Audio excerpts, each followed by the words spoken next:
होटलों में कचरे की बात करते हैं। ये एक बहुत बड़ी प्रॉब्लम लगती है ना? लेकिन क्या हो अगर ये प्रॉब्लम नहीं बल्कि एक अपॉर्चुनिटी हो? आज हम इसी मास्टर प्लान के बारे में बात करेंगे जो इस समस्या को एक मौके में बदल सकता है। कभी सोचा है, जब कोई गेस्ट होटल से चेकआउट करता है तो उसके पीछे क्या क्या रह जाता है? तौलिए, आधी इस्तेमाल हुई टॉयलेटरीज, बचा हुआ खाना, आखिर ये सब जाता कहाँ है? यहीं से असल में हमारी आज की कहानी शुरू होती है। तो वेस्ट मैनेजमेंट सुनने में शायद थोड़ा बोरिंग लगे, है ना? पर आखिर ये इतना जरूरी क्यों है? चलिए देखते हैं कि हॉस्पिटैलिटी इंडस्ट्री के लिए ये सिर्फ एक काम क्यों नहीं बल्कि एक एब्सोल्यूट नेसेसिटी बन चुका है। जरा इस नंबर पर गौर कीजिए, 1 किलोग्राम। जी हां, एक एवरेज होटल गेस्ट हर रात लगभग 1 किलो तक कचरा पैदा कर सकता है। अब जरा इसे एक 200 कमरों वाले होटल में इमेजिन कीजिए जो पूरा भरा हुआ हो। ये आंकड़ा एकदम चौंकाने वाला है ना?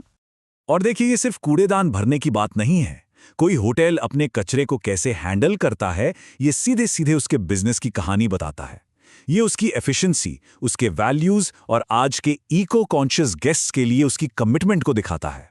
जब वेस्ट मैनेजमेंट सही तरीके से किया जाता है तो इसके फायदे कमाल के होते हैं। इसे कहते हैं ट्रिपल बॉटम लाइन बेनिफिट्स। पहला, लागत में जबरदस्त बचत होती है। दूसरा, ब्रांड की इमेज इतनी मजबूत होती है कि गेस्ट बार बार आना चाहते हैं। और तीसरा और सबसे जरूरी, हम अपने प्लैनेट की देखभाल करते हैं। मतलब ये एक perfect win win win situation है। ठीक है, तो प्रॉब्लम समझ आ गई, फायदे भी पता चल गए, पर सवाल यह है कि इसे करें कैसे? तो चलिए अब सॉल्यूशन की बात करते हैं। ये रहा एक सिंपल 3 स्टेप का मास्टर प्लान। हाँ, और कचरे को काबू में लाना कोई रॉकेट साइंस नहीं है। ये अंदाजे लगाने का खेल बिल्कुल नहीं है।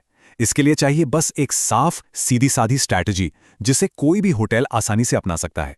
तो ये रहा वो पूरा प्लान। Step 1, waste audit. सीधी सी बात है, जिसे आप माप नहीं सकते उसे आप मैनेज भी नहीं कर सकते। तो पहले ये पता लगाइए कि क्या, कहां और कितना फेंका जा रहा है। स्टेप 2, बिल्कुल क्लियर टारगेट सेट कीजिए, जैसे अगले 6 महीनों में खाने की बर्बादी 20% कम करनी है। और फिर आता है स्टेप 3, एक्शन। उन टारगेट्स को पूरा करने के लिए जमीन पर काम शुरू कीजिए। चलिए, थ्योरी तो बहुत हो गई। अब देखते हैं कि असल दुनिया में ये सब कैसा दिखता है। वो कौन सी बेस्ट प्रैक्टिसेस हैं जो स्मार्ट होटल्स आज अपना रहे हैं। ये कंपैरिजन देखिए, ये पूरी कहानी बता देता है। पुराना तरीका क्या था?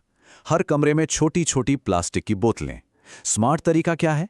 बड़े रीफिल होने वाले डिस्पेंसर्स जिनमें अच्छी क्वालिटी के प्रोडक्ट्स हों। पहले सारा बचा हुआ खाना लैंडफिल में जाता था। अब लोकल फार्म्स के साथ पार्टनरशिप करके उसकी खाद बनाई जाती है। पहले हर जगह एक ही तरह के डस्टबिन होते थे, अब साफ साफ लेबल वाले रिसाइकलिंग स्टेशंस हैं। ये छोटे छोटे बदलाव हैं, पर इनका असर बहुत बड़ा है। ये क्लासिक एग्जाम्पल है, पर आज भी उतना ही असरदार है। गेस्ट्स को तौलिए और चादरें दोबारा इस्तेमाल करने के लिए इनकरेज करना। इससे पानी, एनर्जी और डिटर्जेंट की इतनी बचत होती है जिसकी हम कल्पना भी नहीं कर सकते। एक छोटी सी गुजारिश, लेकिन असर बहुत बड़ा। और ये देखिए, एक और शानदार आइडिया, होटल्स की कॉमन जगहों पर पानी के रिफिल स्टेशन लगाना।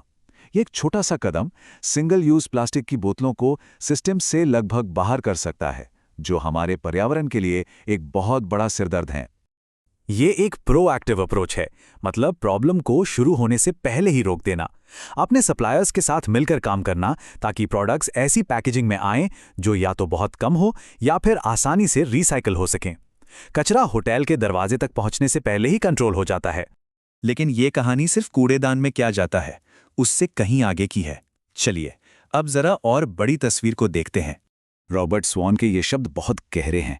हमारे प्लैनेट के लिए सबसे बड़ा खतरा ये सोचना है कि कोई और इसे बचाएगा। ये हम सबकी जिम्मेदारी है। ये इंतजार करने के बारे में नहीं है कि कोई और इस प्रॉब्लम को सॉल्व करेगा, बल्कि खुद आगे बढ़कर एक्शन लेने के बारे में है। तो कुल मिला के बात यह है, स्मार्ट वेस्ट मैनेजमेंट बस कोई बैक एंड ऑपरेशन नहीं है। ये एक मॉडर्न, जिम्मेदार और एक बेहतरीन मेहमान अनुभव देने की नींव है। और यहीं पर हम आज की बात खत्म करते हैं, एक सवाल के साथ। किसी बड़े मुश्किल बदलाव के बारे में सोचने के बजाय वो पहला छोटा सा कदम क्या हो सकता है जो आज ही लिया जा सकता है और जिसका असर सबसे ज्यादा होगा?